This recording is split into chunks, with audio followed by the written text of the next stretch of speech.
Hello, c'est HR, votre chroniqueur. Alors aujourd'hui, je ne vais pas vous parler d'un nouveau film ou d'une nouvelle série.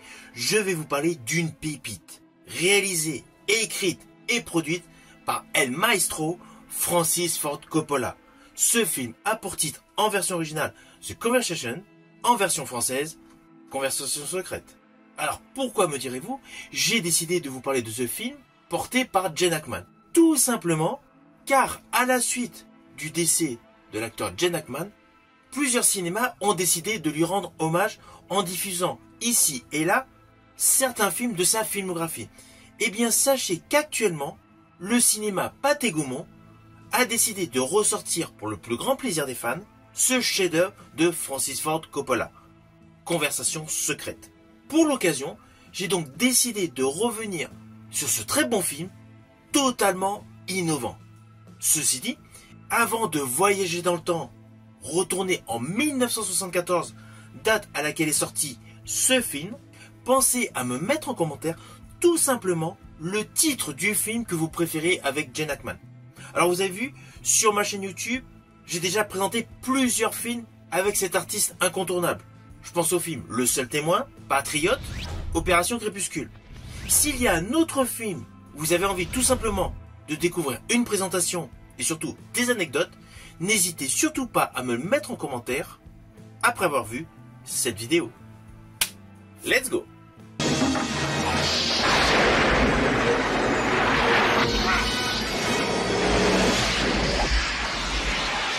Alors tout d'abord, fiche technique de ce film. Il est donc écrit, réalisé et produit par El Maestro Francis Ford Coppola. Il est sorti aux États-Unis le 7 avril 1974 et est inscrit dans le registre du suspense, avec une durée approximative de 114 minutes, avec l'histoire suivante.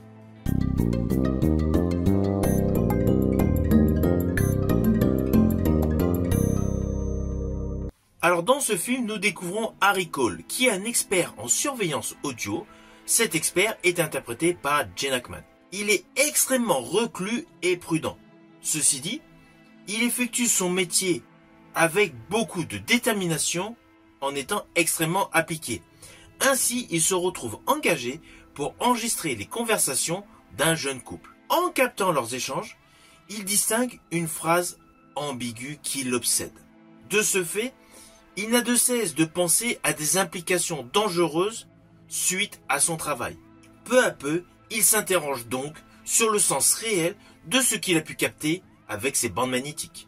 Et là où Francis Ford Coppola a réussi quelque chose de fou pour l'époque, c'est que son personnage principal, interprété par Gene Hackman, au fur et à mesure de son enquête, de ses répétitions d'écoute, il s'enfonce dans une enquête périlleuse.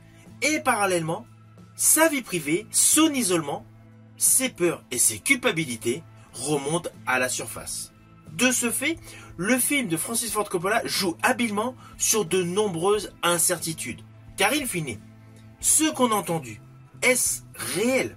Est-ce que l'interprétation que le personnage s'en fait est la bonne? Alors oui, c'est un film à réflexion, car il interroge vraiment sur la perception que l'on peut avoir par rapport à un mot. Un mot, en fonction de sa position dans une phrase, peut totalement révolutionner son sens.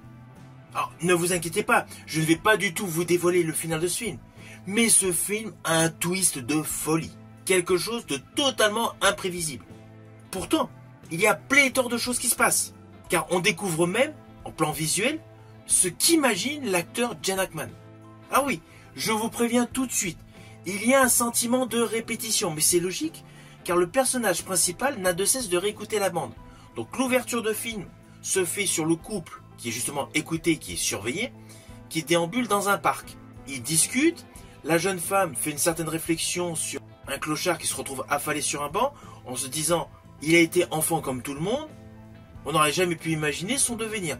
Enfin bref, il y a pléthore de petits arcs narratifs prononcés par ce couple, captés par plusieurs interprètes qui disposent de plusieurs micros, et cette séquence, on la revoit à plusieurs reprises. Donc il y a un effet de répétition, car à chaque fois que l'acteur Gene Hackman met le casque pour écouter les bandes magnétiques, il revisionne le parcours de ce jeune couple dans ce fameux parc. Alors, cela peut agacer une certaine génération qui est plus dans le mouvement, dans l'action movie. Là, ce n'est pas un film d'action. Je vous le dis tout de suite, c'est un très beau suspense où la réflexion est reine. Et surtout, où la performance d'acteur de Gene Hackman est topissime. Il n'est pas dans l'extravagance.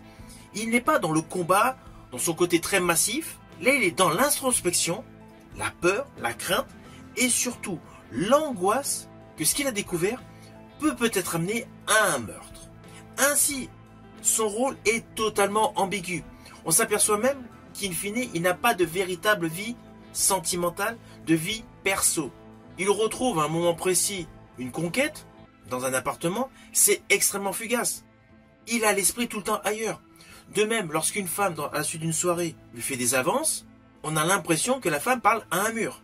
Le personnage interprété par Gene Hackman est totalement embourbé dans ses pensées qui provoquent en lui énormément de peur. Alors face à lui, il n'y a pas pléthore d'acteurs et actrices. Il y a juste ce qu'il faut, car l'histoire est principalement concentrée sur lui. Mais cela n'empêche pas que vous allez découvrir dans ce film un second rôle, dans une posture totalement antagoniste à deux grandes sagas auxquelles il a participé. Je pense à Harrison Ford. Il a un rôle extrêmement énigmatique qui n'a rien à voir avec Han Solo et Indiana Jones. Alors pour la petite histoire, sachez que ce film Conversation secrète, réalisé par Francis Ford Coppola, a obtenu la Palme d'Or du Festival de Cannes en 1974. Et il a eu plusieurs nominations aux Oscars concernant le meilleur film, le meilleur montage, le meilleur scénario original et le meilleur son. Car on va pas se mentir, toute la logistique de prise de son est totalement innovante. N'oubliez pas, ce film est sorti en 1974. Donc tout le travail sonore que vous allez découvrir n'a pas été modifié ou arrangé via des applications informatiques. Dans ce film, il n'y a pas de CGI. On est vraiment avec une structure et des effets à l'ancienne. C'est ce qui donne d'ailleurs un sacré charme à ce film. Film qui a de nombreux points forts, comme l'ambiguïté. Car ce film excelle totalement avec son atmosphère où in fine rien n'est certain. Via d'ailleurs le twist final.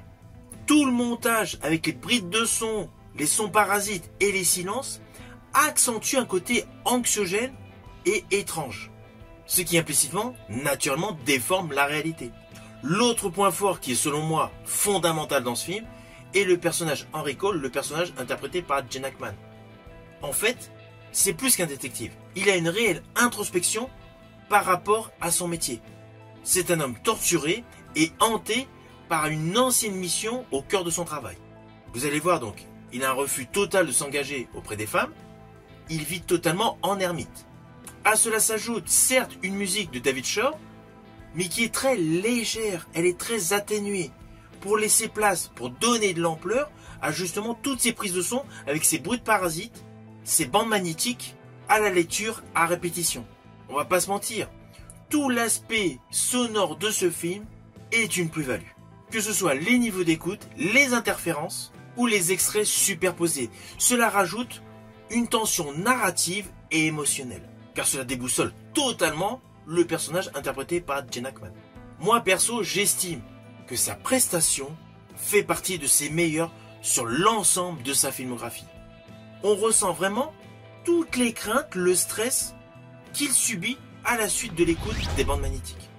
Alors oui, le côté répétition peut pour certains donner un effet de ralenti dans l'histoire. Il y a un petit moment, on n'a pas l'impression de progresser dans l'histoire. Mais c'est logique.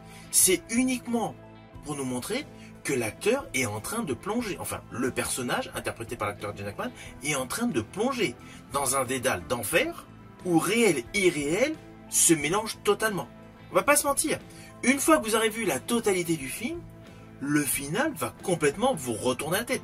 Surtout si vous étiez bien concentré et vous avez suivi l'évolution émotive du personnage Cole. Alors au final, naturellement, c'est un chef-d'œuvre du cinéma que je vous invite à découvrir. Il est topissime. C'est vraiment un film incontournable avec l'acteur Gene Hackman. Je l'avais vu beaucoup plus jeune. Mais honnêtement, j'avais raté pas mal de moments subtils. Là, le fait de le revoir en étant donc plus mature, j'ai pris un plaisir supplémentaire. Donc surtout, n'hésitez pas à découvrir ce film, surtout si vous êtes fan de cinéma. Sachez que ce film est actuellement disponible en support physique, via DVD et Blu-ray, mais il est actuellement au cinéma, dans tous les cinémas Pathé Gaumont. Je vous dis à bientôt pour une prochaine vidéo.